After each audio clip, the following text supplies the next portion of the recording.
Hi எல்லாருக்கும். மீன் குழம்பு வைக்கலாமா? இந்த மீன் வந்து பார்த்திங்கன்னா, பக்கத்தில் இருக்க ஏரியில் எங்கள் சித்தப்பா பிடிச்சிட்டு வந்தாங்க. ஒரு 4 கேஜி வரைக்கும் பிடிச்சிட்டு வந்தாங்க. ஒருத்தவங்களுக்கும் ஒரு 1/2 கிலோலேருந்து 1 கிலோ வரைக்கும் கொடுத்துட்டாங்க. இதுதான் அந்த பிடிச்ச மீன்.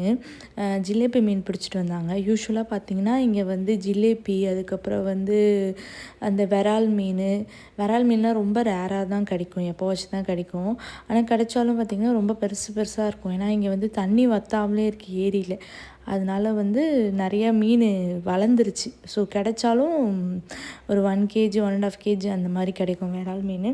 அதுக்கப்புறம் பார்த்திங்கன்னா, ஒரு மீன் சொல்லுவாங்க கெண்டை மீனும் கிடைக்கும்.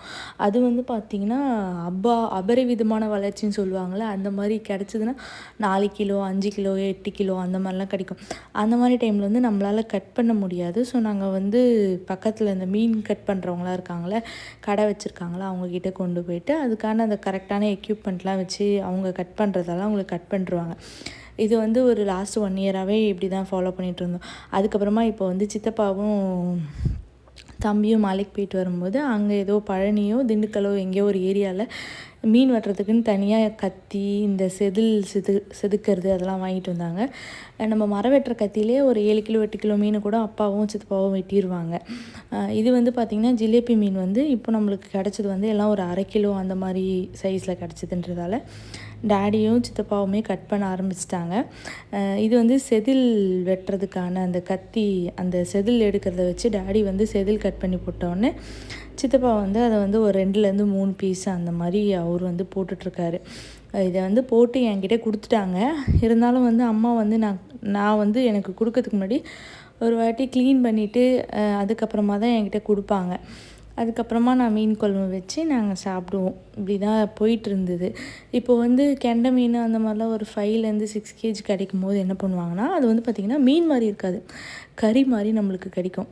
துண்டு துண்டாக கறி மாதிரி போட்டு அதுக்கப்புறமா வந்து நம்ம எடுத்துகிட்டு போயிடுவோம். ஆனால் என்ன தான் நம்மளுக்கு பெருசு பெருசாக கிடச்சாலுமே அந்த சின்ன மீனோட அந்த டேஸ்ட் வந்து அந்த அளவுக்கு அதில் இருக்காது. பட் இருந்தாலுமே அது வந்து ஒரு ஆசையாக இருக்கும். ஏன்னா நம்ம எப்பயுமே மீன்னா முள் அந்த மாதிரி தான். அதில் வந்து பார்த்திங்கன்னா கறியில் இருக்கும்ல எலும்பு, அந்த மாதிரி இருக்கும் அந்த மீன். நம்மளுக்கு பெரிய மீனாக கிடச்சிதுன்னா அதில் அந்த மாதிரி இருக்கும்.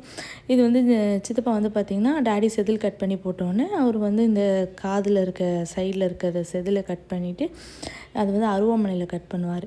அதுக்கப்புறமா கட் பண்ணிவிட்டு அதுக்கப்புறமா அதை வந்து 2ஆக கட் பண்ணி அதுக்குள்ளே இருக்க அந்த வேஸ்ட்லாம் எடுத்து வெளியே போட்டு அதுக்கப்புறமா 2 பீஸ்லேருந்து 3 பீஸ் வரைக்கும் போடுவாங்க. இப்படி தான் கட் பண்ணுவாங்க. ஃபஸ்ட்டு வந்து செதில் எடுத்துகிட்டு அதுக்கப்புறமா சைடில் அந்த ரெக்கையெல்லாம் வந்து கட் பண்ணிவிட்டு அதுக்கப்புறமா தலையை வெட்டிட்டு அதுக்குள்ளே இருக்க வேஸ்ட்லாம் எடுத்து வெளியே போட்டு அதுக்கப்புறமா ஒரு துண்டாவோ 2 துண்டாவோ போடுவாங்க. இப்படி போட்டால் கொஞ்சம் ஈஸியாக இருக்கும் கட் பண்ணுறதுக்கு.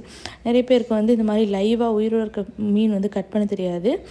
அது வந்து இந்த மாதிரி மெத்தடில் கட் பண்ணால் கொஞ்சம் ஈஸியாகவே இருக்கும். அதுக்கப்புறம் சாம்பல் இருந்ததுனால சாம்பல் வச்சு ட்ரை பண்ணால் கையிலேருந்து அந்த வழுக்காமல் இருக்கும். இதுவே வந்து ட்ரைன்டு எங்கள் சித்தப்பா அவராலே வந்து பார்த்திங்கன்னா இந்த மண்டையில் இருக்க வேஸ்ட்லாம் எடுக்க முடியல, கொஞ்சம் டைட்டாக இருக்குது. ஏன்னா அது வந்து இறந்துருந்துச்சுன்னா தெரியாது. மீன் எல்லாமே உயிரோடு இருக்குன்றதால கொஞ்சம் கஷ்டப்படுறாங்க எடுக்கிறதுக்கு. ஆனால் ஒரு வேளை எல்லாத்தையும் க்ளீன் பண்ணி எடுத்து குத்துறாங்க. டேடி வந்து அதுக்குள்ளே இருக்கிறது கை வச்சு அவங்களால எடுக்க முடியலன்னு கத்தி வச்சு எடுக்கலான்னு சொல்லி ட்ரை பண்ணாங்க. ஆனால் அது வந்து அவங்களால எடுக்க முடியல. அதுக்கப்புறம் சரி சொல்லிட்டு கையில் எல்லாத்தையும் க்ளீன் பண்ணி எடுத்துட்டாங்க. இப்படி தான் ஆக்சுவலி மீன் வந்து க்ளீன் பண்ணுறது, லைவான மீனை இப்படி தான் க்ளீன் பண்ணுவாங்க எங்கள் வீட்டில். க்ளீன் பண்ணி கொடுத்ததுக்கப்புறமா ஃபைனலி மீன் குழம்பு வைக்கிறது மட்டும் தான் என்னோடய வேலை.